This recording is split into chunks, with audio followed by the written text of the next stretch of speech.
Hey, next problem from Delta Math says find all angles from 0 to 360 to the nearest tenth of a degree. So this tells me, 0 to 360, I'm using degrees now.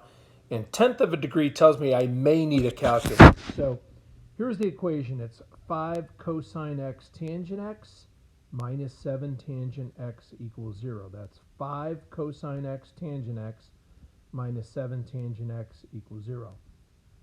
And here's the steps.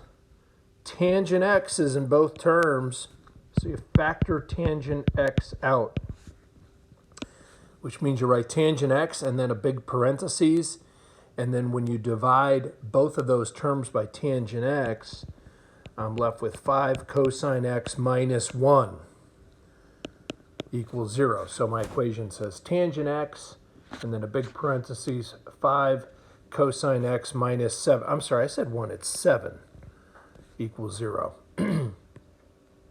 All right, so we have two terms that equal out to 0. So the first term is that tangent x equals 0.